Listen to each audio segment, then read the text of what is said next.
दिल दहला देने वाली गुहार। समनापुर का एक परिवार जीने की जगह मांग रहा, मौत की इजाजत। डिंडौरी जिले के समनापुर निवासी अनिल गुप्ता और उनका पूरा परिवार पिछले 2 वर्षों से जमीनी विवाद की आग में झुलस रहा है।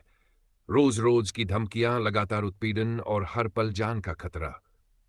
इन परिस्थितियों ने इस परिवार का जीना दुश्वार कर दिया है। थाने, कचहरी और प्रशासन के चक्कर लगाते लगाते अब हालात यह हो गए हैं कि अनिल गुप्ता ने अपने परिवार के साथ डिंडौरी पहुंचकर प्रभारी मंत्री प्रतिमा बागरी को पत्र लिखते हुए सुरक्षा की गुहार लगाई है। मगर यह गुहार सिर्फ जीने की नहीं है, बल्कि अगर सुरक्षा न दी गई तो इच्छा मृत्यु की मांग है। पत्र में अनिल गुप्ता ने लिखा है कि वे और उनका परिवार इतने भय और तनाव में जी रहे हैं कि अब मौत ही उन्हें मुक्ति लग रही है। उन्होंने कहा कि कई बार शिकायत करने के बावजूद प्रशासन की ओर से कार्रवाई नहीं हुई, जिससे उनका विश्वास टूट चुका है। आंखों में आंसू और दिल में दर्द लिए इस परिवार की फरियाद अब सवाल खड़ा करती है, आखिर कब तक कोई इंसाफ के लिए दर दर भटकेगा? क्या प्रशासन की चुप्पी किसी परिवार को जीते जी मौत मांगने के लिए मजबूर कर देगी? ये थी डिंडौरी से अपना डिंडौरी चैनल के लिए नीलमणि चौधरी की रिपोर्ट। जो 15 अगस्त में आई हुई थी उनको मैंने एप्लीकेशन देने आया था और अपनी इच्छा मृत्यु के लिए अनुमति प्रदान करने के लिए मैंने एप्लीकेशन दिया।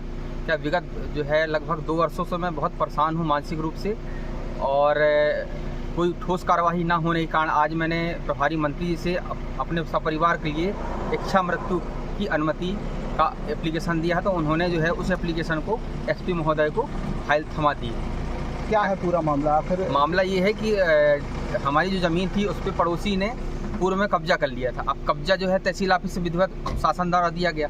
अब कब्जा करने के बाद जो है लेडीज जो है काम में रंगा लगा दी, कभी आदिवासी एक्ट लगाने की कोशिश करती है, कभी कुछ करती है, फिर कभी लेबरों से वो छीन लेती है, चाबी छीन लेती है, दिन भर गाली गलौज करती है ना। हमको तो जान से धमकी भी मारने की धमकी देती है। और उसके बावजूद भी क्या है कि हम लोग उलझने नहीं चाहते उससे, लेकिन अभी फिलहाल उसने अपनी खुद की स्वयं की सीट फोड़ ली और उसके बाद हमने उसको भी बदलवाया कि चलो विवाद ना हो, है ना। अब ये स्थिति है कि अब 2 फीट जगह छोड़ी हुई है हमने। अब उसमें बोलती है कि हमारी जगह है कि हमारे यहाँ नमी आ रही है, आप कंक्रीट करा के दो। तो इसमें हमको कहीं से कोई सहयोग नहीं मिल रहा है, इसलिए हम परेशान होकर इच्छा मृत्यु की अनुमति चाहते हैं। कृपया इच्छा मृत्यु की अनुमति प्रदान करने की कृपा करें, नहीं तो हम कभी भी सुसाइड कर लेंगे। उसके लिए जवाबदार कौन होगा वो ईश्वर जाने। जमीन कहाँ है आपकी? जमीन समनापुर में है, मेन रोड में, पेट्रोल पंप के सामने। प्रभारी मंत्री ने क्या आश्वासन दिया? प्रभारी मंत्री ने थोड़ा सा देखा और कार्यवाही का आश्वासन देके और फाइल जो है एसपी मैडम को दे दी, है ना। चूँकि ये आदिवासी बाहुल्य एरिया है, इसी कारण जो है कुल मिला के जनरल का हम लोग को रहने व्यर्थ है। हम तो सुसाइड के लिए अनुमति मांग ली है, नहीं मिलेगी तो भी हम 1 महीने में सुसाइड भी कर सकते हैं।